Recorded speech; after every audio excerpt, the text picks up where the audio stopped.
A discussion. When Dennis finished the story, he stopped talking and looked around the room.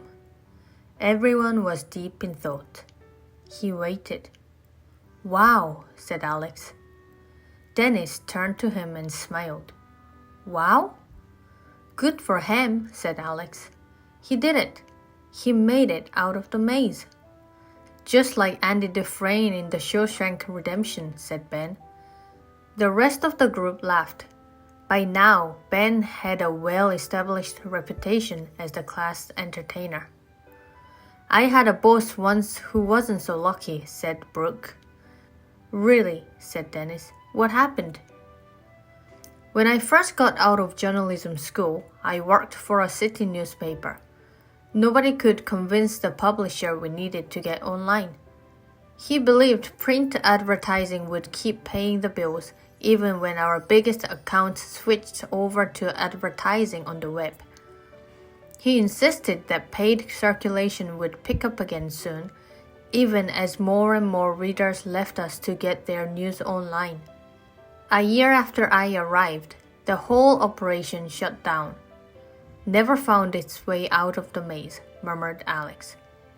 "Beliefs are powerful things," said Dennis. "A single stubborn belief can take down an entire company. People believe that how things have always been is how they'll always be, but it never is."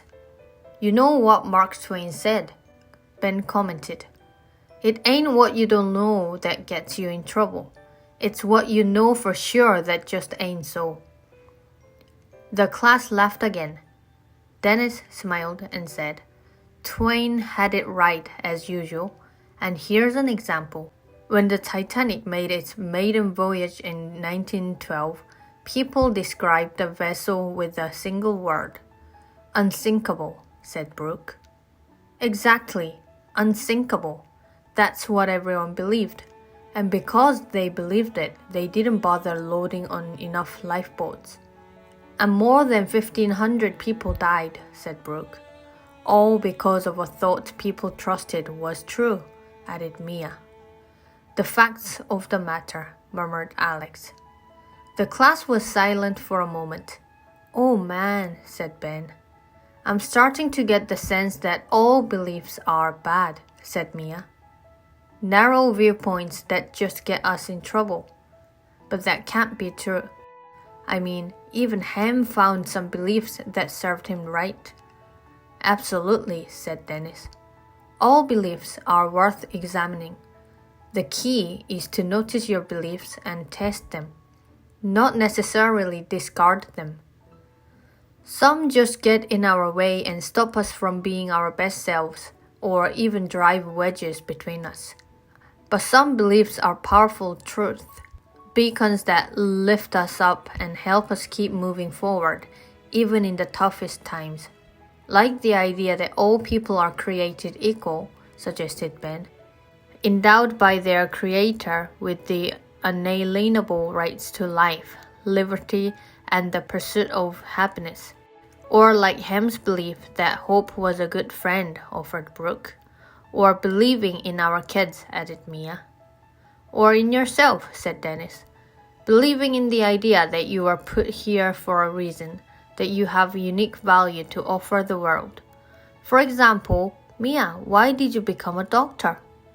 "To help ease people's suffering," said Mia without hesitation. Dennis turned to the group. "You can see that's not just a thought she thinks is true. That desire to heal, that's the essence of Mia showing through. Like Brooke's passion for truth and excellence in the printed word. These are core values, things that simply are true and never change." "But for crying out loud, everything else does," put in Ben. "Also true," said Dennis, smiling. "And that's where Hem got stuck. Circumstances change. The world turns.